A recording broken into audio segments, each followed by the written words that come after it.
আমি যদি আপনার এই টাকার ব্যবস্থা করে দিই, আপনারা যদি 50,000 টাকার ব্যবস্থা করে দিই, তাহলে আমাকে কত টাকা দিবেন আপনি? একদম তাহলে একটা চুক্তিতে আসেন, তাহলে আবার টাকার ব্যবস্থা করে দেব।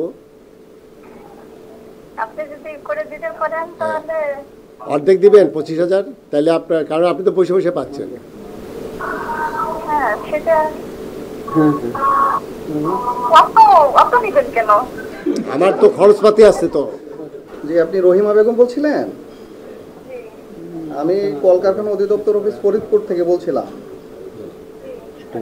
আপনি তো একটা চেক নিয়েছিলেন না 45,000 টাকার, খেয়াল আছে? আচ্ছা, আমার স্যার আপনার সাথে একটু কথা বলবে, কথা বলেন। হ্যাঁ, আমাদের সচিব স্যার। যে রহিমা বেগম, আসসালামু আলাইকুম। আপনি এখন কেমন আছেন মা? 2 বছর আগে তখন কি কাজ করতেন? হ্যাঁ, দর্জির কাজ করতেন। আচ্ছা, ভালো। তাই আপনি যে চিকিৎসার জন্য আপনাকে 45,000 টাকার চেক দিয়েছে, এটা কোন ব্যাংক থেকে তুলছেন এই টাকা? ইসলামী ব্যাংক থেকে। এই 45,000 টাকার হাতে কয় টাকা পাইছেন আপনি? আমি পুরোটাই পাইছি, আমার কাছ থেকে পাইনি, একজনের দ্বারাই দিছিলাম।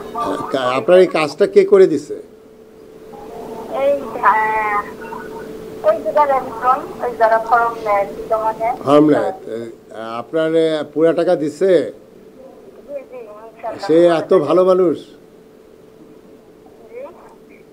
মানে আপনি আপনি আপনি যাকে দিয়ে, আপনি কি জানতেন যে এখানে টাকা পাওয়া যায়? এটা জানাইছে কি আপনাকে? কিভাবে জানছেন আপনি?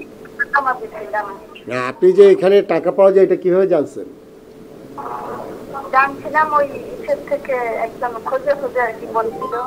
খুঁজে খুঁজে আপনাকে বের করলো, তার তার ইয়েটা কি, তার ইন্টারেস্টটা কি? আপনারা একদম খুঁজে খুঁজে বের করলো যে এখানে চিকিৎসার টাকা পাওয়া যায়, তার কোনো ইয়ে নাই, ইন্টারেস্ট নাই? আর্থিক সমস্যা ছিল, সে নেয় মানুষের কাছ থেকে, কিন্তু আমার কাছ থেকে নেয়নি। আমি অনেক অসহায়। অসহায়, বুঝলাম। আপনি কি তাকে চাটা খাওয়ারও টাকা দেন না?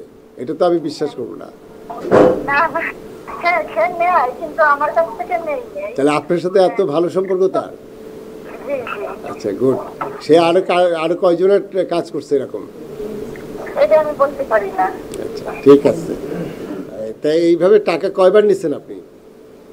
আমি একবারই উঠেছেন। তো এখন তো অসুস্থ, আবার উঠাবেন না? এখন আবার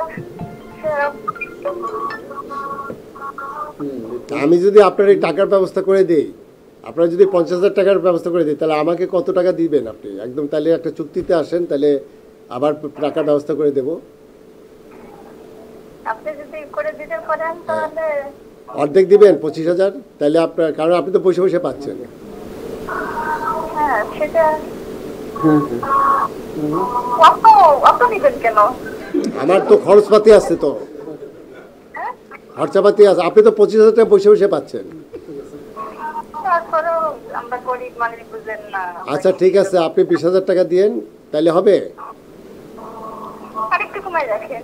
আচ্ছা, তা আগে কত দিছিলেন এটা এখন বলেন, তাহলে কমাবো।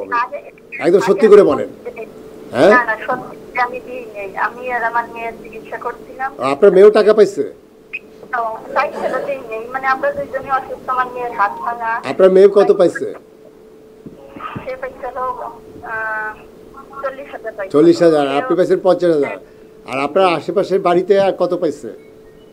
না, আশেপাশের খবর আমি বলছি। তাহলে আপনার মেয়ে পাইলো, আপনি পাইলেন, আর এই আপনার বাড়ি হলো আপনার ইয়েতে, বলমারিতে, মাইট, আপনার মাইট কুমড়ার লোক না? আচ্ছা, চেয়ারম্যানের নাম কি জানো? চেয়ারম্যান নাম এখন চেয়ারম্যানের নাম আচ্ছা, আপনি আমার একটা বলেন, আপনি সেই মাইট কুমড়ার একটা মানুষ, আপনার মেয়ে আর আপনার পাইলেন, এরকম এখান থেকে একটা টাকা পাওয়া যায়, ঢাকা থেকে চেক আসছে, এটা একদম কোনো মানুষের কোনো সোর্স নাই, আপনি ডাইরেক্ট পাইলেন, এটা কি বিশ্বাসযোগ্য কথা? বিশ্বাসযোগ্য না, কিন্তু এটা পাওয়া যায়। তা আপনি তো আমার 20,000 টাকা দিবেন 50,000 টাকা দিলে, তা এইটা রাজি হলেন কেন? সে হলো হ্যাবিচুয়াল, সে নিজেরটা এবং তার মেয়েরটা নিয়েছে, কিন্তু সে স্বীকার করলো না আর কি। কিন্তু আমি যখন তাকে অফার দিলাম, সে কিন্তু এই যে হলো না, এত নেবেন কেন,